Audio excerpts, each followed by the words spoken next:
Good morning and welcome to the session on accessibility in higher education. My name is Bruce Walker. I'm a professor at Georgia Tech, which is a university in Atlanta, Georgia, in the United States. I've been working with Enable for over a decade in various research projects in Kenya, and that's supplementing my lab's 20 years of research in assistive technology and inclusive education.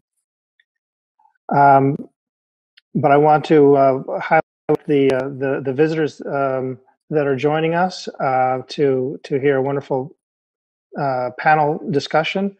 I'll briefly introduce our panelists, and then we'll jump right in. So we have with us Dr. Solomon Mekonnen, who's the director of the community-based rehabilitation at the University of Gondar in Ethiopia. Brenda Kiema, disability inclusion officer at Tangaza University College in Kenya. Wilson Macharia, who is from the High Court of Kenya in South Africa, and Dr. Wilson Mprah from the Center for Disability and Rehabilitation Studies at the Department of Health, Promotion and Disability Studies, School of Public Health at the Kwame Nkrumah University of Science and Technology in Ghana. So I'll share just a brief overview, and the purpose of this channel 2. Earlier today, you heard a panel discussion about the impact of COVID-19 on younger children, younger learners, and we're going to continue that theme into the higher education space. How has COVID-19, the global pandemic, presented unique challenges, especially for learners with disabilities in Africa? We're going to jump right in, and I'm going to start with Solomon and see if you could start by sharing the Ethiopian situation as it relates to learners with disabilities in higher education in COVID. Thank you so much for the brief introduction.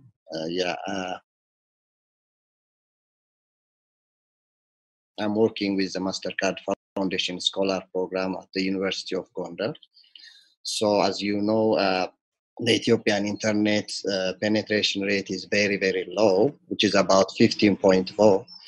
Only 4% of the population are actually utilizing the internet on the daily basis. And nearly about 41% of the total population have mobile connection.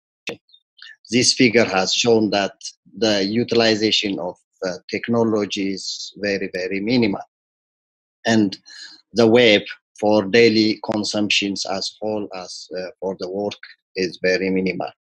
This problem is highly challenging, or the hard is when we come to a person with disability have no access challenge especially in digital literacy and even education and employment access. The government has taken a proactive measure and action such as proclamation on the rights of persons with disability to employment and in inclusive agenda in service provision of the agencies. But there is always more rely on basic support than the actual work.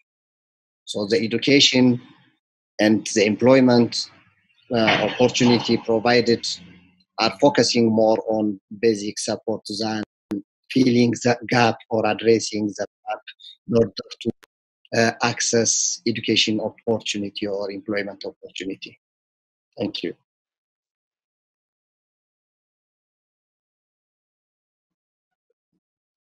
So Brenda, I'll ask you, how has COVID-19 impacted higher education for students with disabilities in your experience? And you're on mute. Thank you very much, Bruce. And I wish to start by saying that we have a very small percentage of persons with disabilities in education. And as a result of COVID-19 pandemic, all students were forced to go home, including those with disabilities.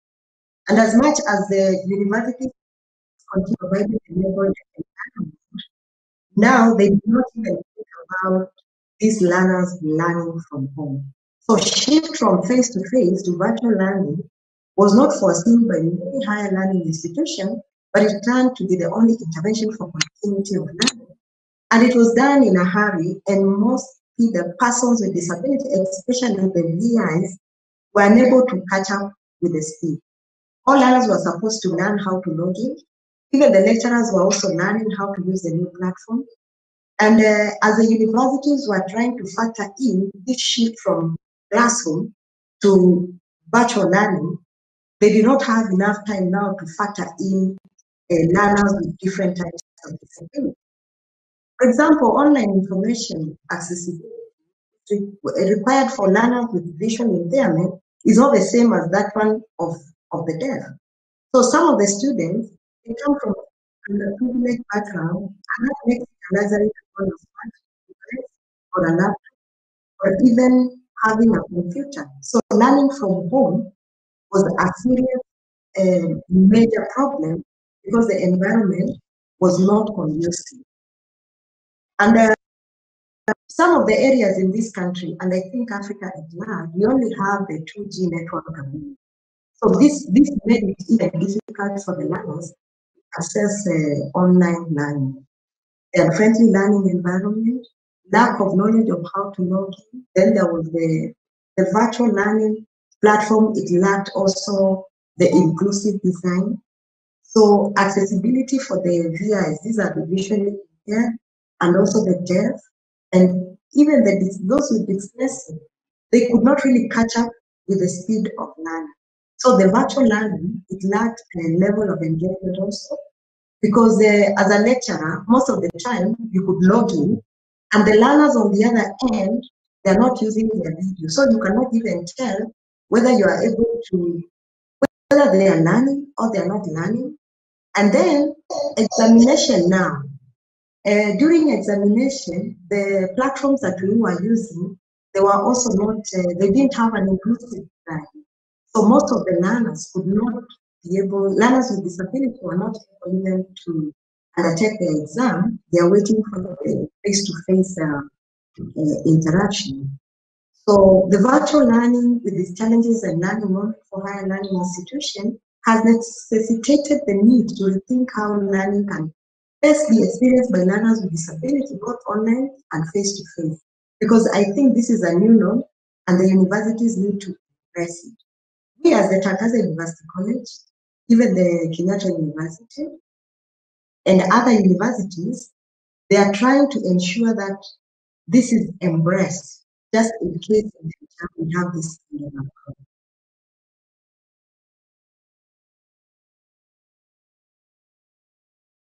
Bruce, you are mute. Yes, it's my turn to be muted. Thank you. So I just want to reflect on something that you pointed out, Brenda, and that's the pandemic, of course, was a big surprise. The government has done what could to recover from that surprise. If yesterday you logged in to listen to the First Lady who was in this conference, he said that the digital accessibility dialogue or conversation is now the time when they have started. I can give an example. The private universities like Stratford University, ourselves, Tangaza colleges, the private, we really try to learning going on. The public universities, Kenyatta University, the University of Nairobi, they closed completely. And this can tell you that even government did not see this coming. And because now it's here with that, government is raising and cut it in. future. And as I said, they will support digital accessibility dialogues and And turn back to in Ethiopia.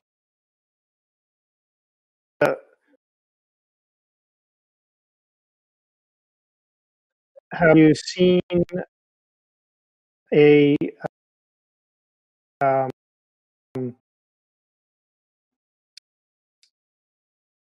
progression? Have you seen that this ability are being better? I can support active teaching and skill acquisition. There is a growing understanding that technology does not necessarily accommodate that with disability in those technology. So that's the problem. They don't accommodate, students with disability or take into account the financial capacity of those students. The recent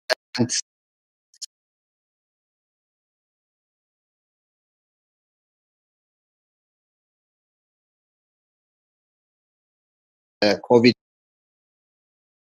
situation is really that we can talk. There are an to talk e-learning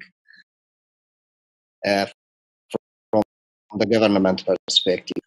Both technology and it's not affordable internet connection availability of the internet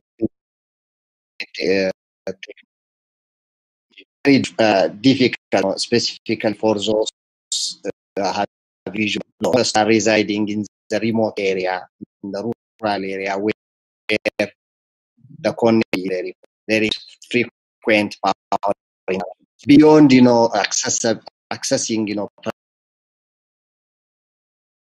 person with disability, even the technology and as connectivity is really very challenging to practice e-learning. Still, it is with disability because of the digital, the technology. Indeed. And one more time back to follow up on something you mentioned about assessments and exams, and how do you think the different how the university can accommodate these assessments for people with difficulties? First of all, I appreciate COVID-19 because it got us thinking on how to shift learning. And what I can advise is that they should have a website designed for all learners that is supposed to be used. They need to test it. Learners with exhibition here and those with because the ones that they are slow, sometimes they forget their speech, and if they do that, then they will be able to administer exams to action. That's what I think. Interesting, and I'm going to switch over to Wilson and get Wilson into the conversation. Do we have? Did we lose him? All right. Well, we'll switch over to Wisdom. Dr. Wisdom, can you tell us a perspective on how things have gone in Ghana, and on how we can from this pandemic and apply things in Ghana and beyond. And you're on mute. There you go.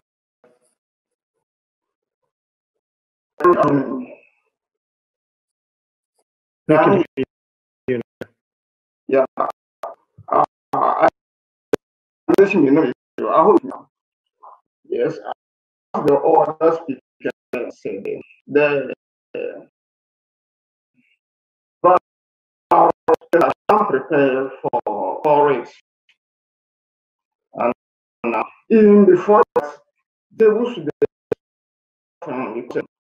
accessibility of accessibility issues. The curriculum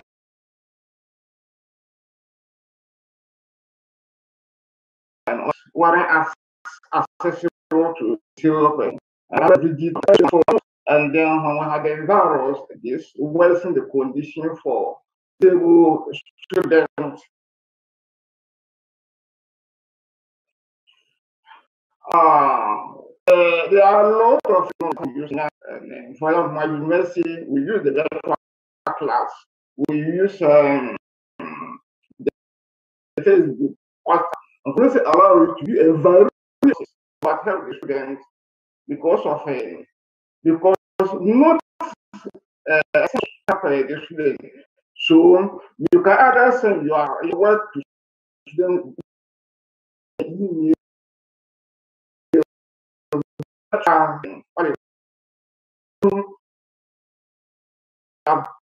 and the university allow a variety of students also present their using resources. You can in fact they can even post their lecture. So this is becoming a bit flexible.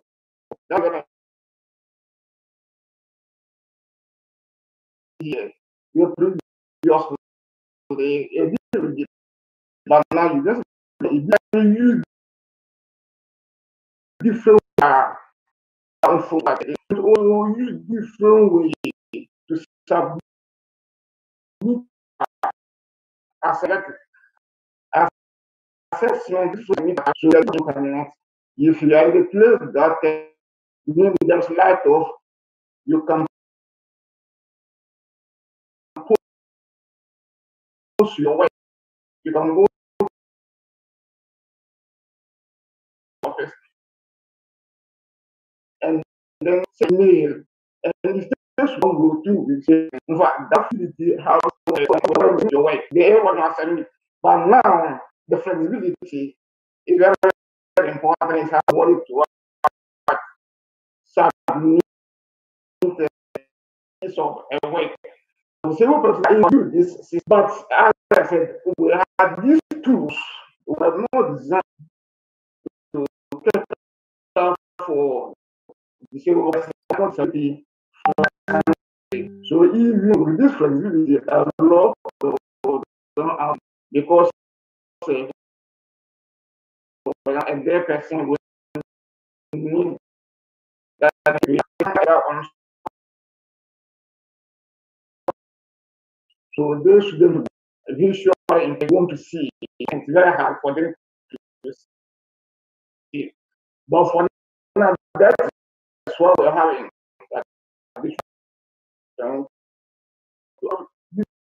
To address these issues. I don't do something whatever we know to use them. Apart from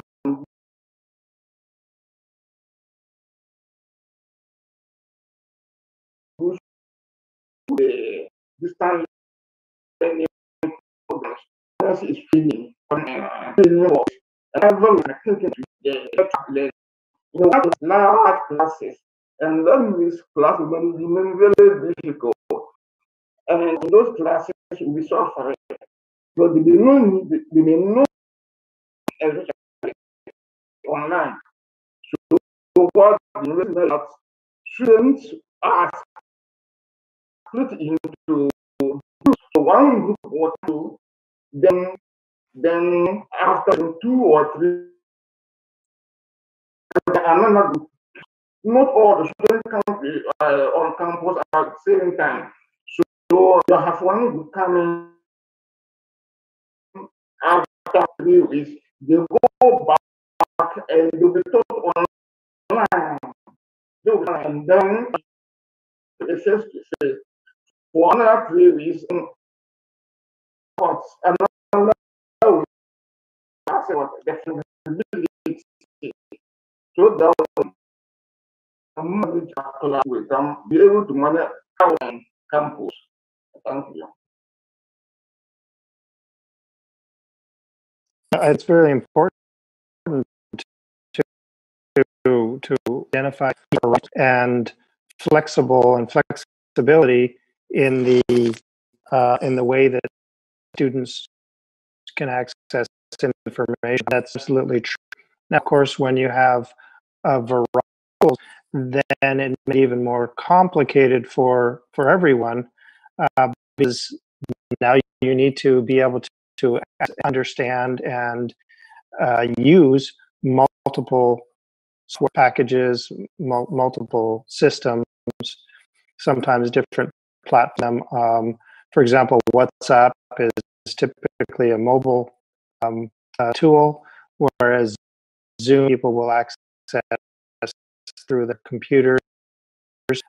So it's fascinating to see how flexibility that we need, the variety necessary, all these is also making an additional new challenge in terms of accessibility and use.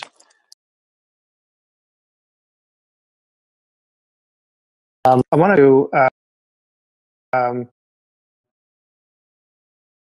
Solomon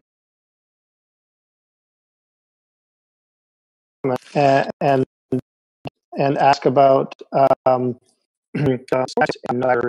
we can find these with using multiple tools for lectures, but how are we doing in terms of laboratory and group work and projects and the things that make university and higher education so special? Yeah, I think that's also very continuous. It's good to look, in terms of type of disability. They are totally excluded from some of the basic activities because of the nature of the work. One of the big change in higher education is physical environment. The initial stage is being accessible. So our case is in collaboration with the foundation, with the Macharia Foundation. One of the strategies, to see,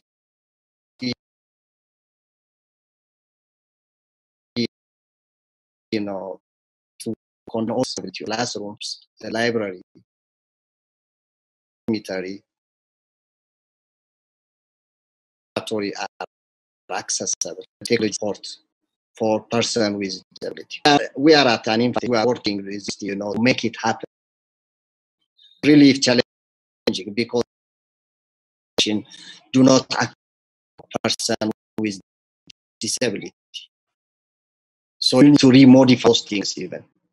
The first thing is, the student and the scholar has to in the laboratory for any practical.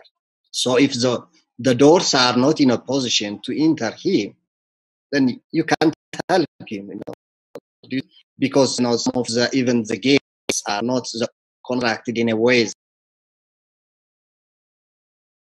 that will, make the disability to access. There are a lot of effort gone. Unlike then this tend to rise already. I think digital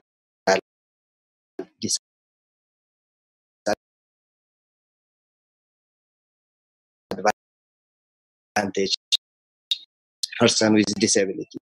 If different, and for that reason, changes in medical is one of the issue. I know providing laptop, providing installing JAWS software, and some video digital material, and assigning individuals even to sign language for those having. This was not culture in the past. Now things are changing.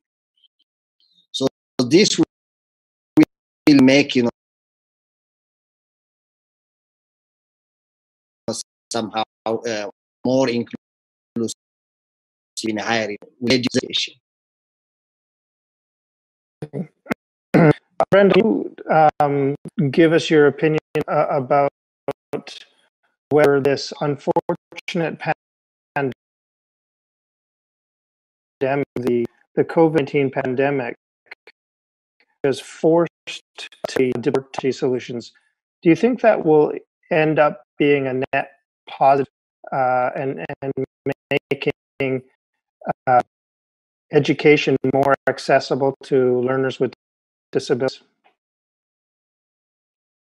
Yes, I agree with you, Bruce, because when I was talking, I said, thanks to COVID-19, because it got us thinking and for immediate intervention, so that the learning, apart from learning,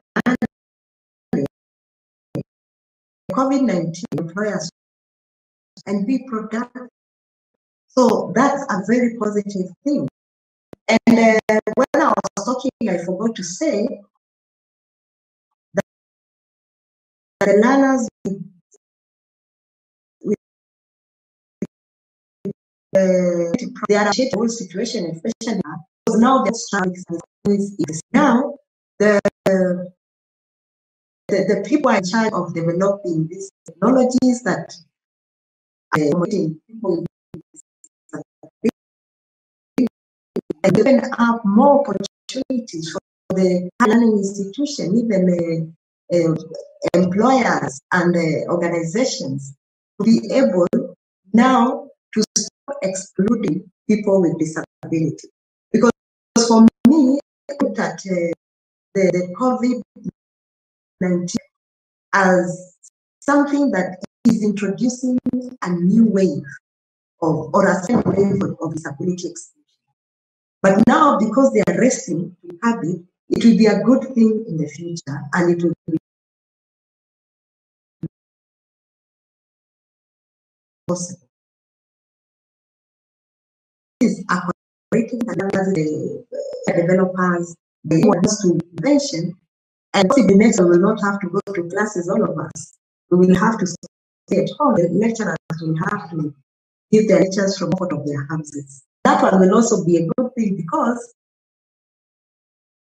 the cost of renting and all that will be reduced. Looking at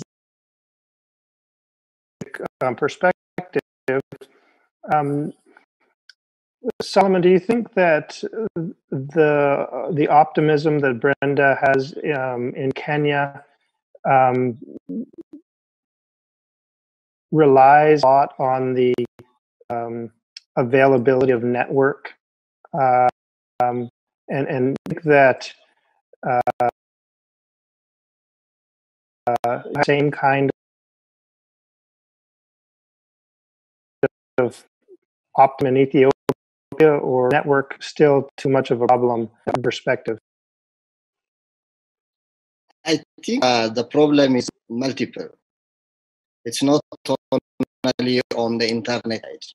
Let me give you a very simple example. Like if you look education in private sector, which is now in time growing sector in education and higher education, but the most selected but rapidly growing sector in education, and it's based on profit based and apply on technology as to fit the delivery. On this goal, most protective and proactive action taken by the government, especially the law, especially private Then now the comment is working. If there is loosely applied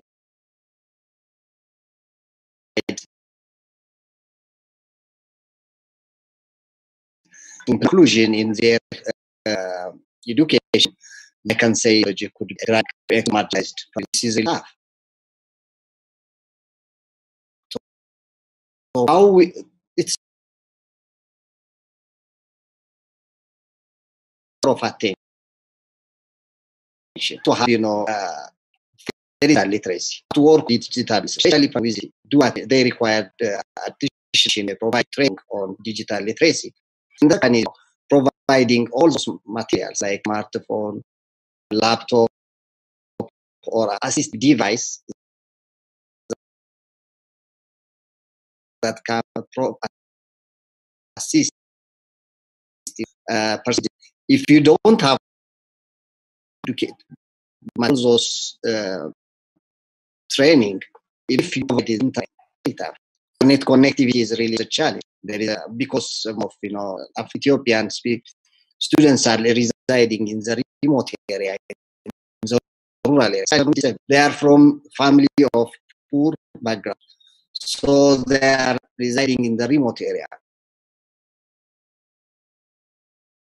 They know the stigmatization, social component, and the economic advantage. All those together could affect digital technology in higher education, especially if it is virtual.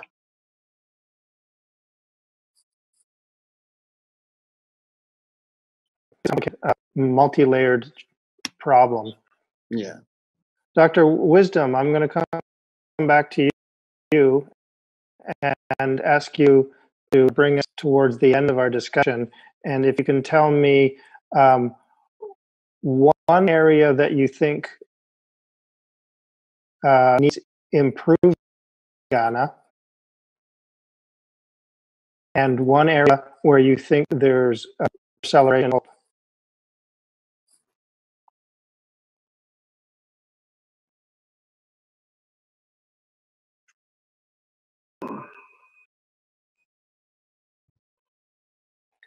So the first question is, can you, where Ghana is doing, where Ghana needs to do better, or where higher education needs special attention in your view?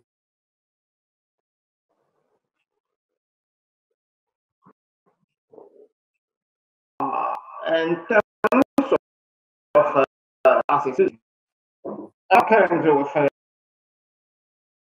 the laws often for literacy funding. When I think the capacity of literacy to use the tools, changing the attitude towards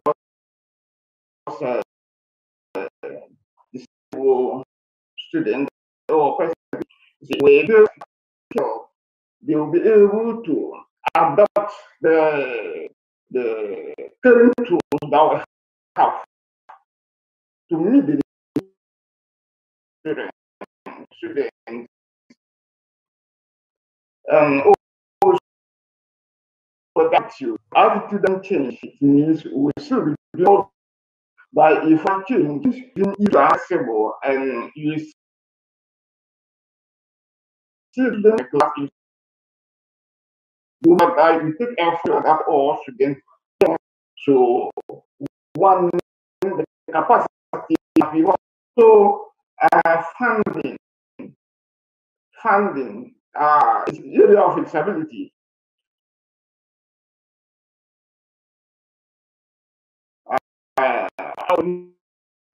Well funded and that is some of the civil children. So in the non-profit disability centers and those that don't have the resources that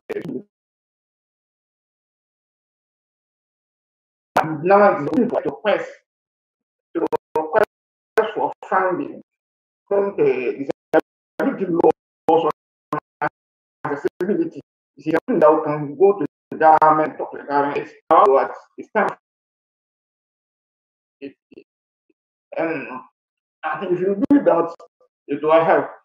Now, university, we have done a lot.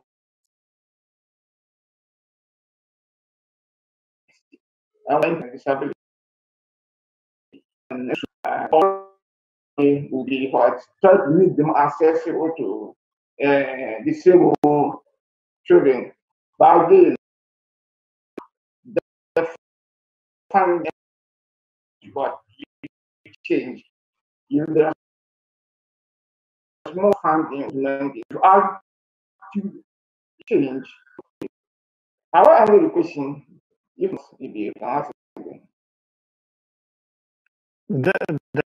That's fascinating. I think it's important to see the variety, that it's not just money and funding.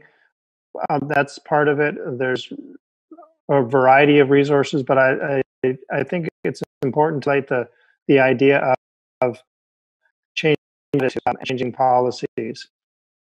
I think we're at the end of our time slot. We have gone over time.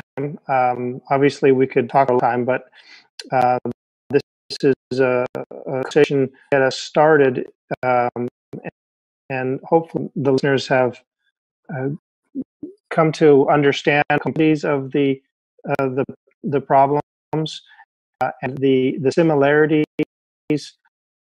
across the different countries, different regions of Africa face with this.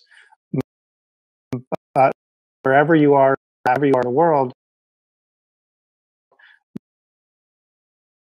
this is a multi-layered, complicated chat.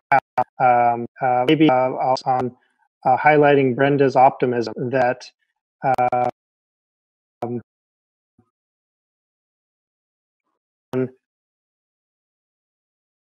this is a to make changes, and it may be some ways this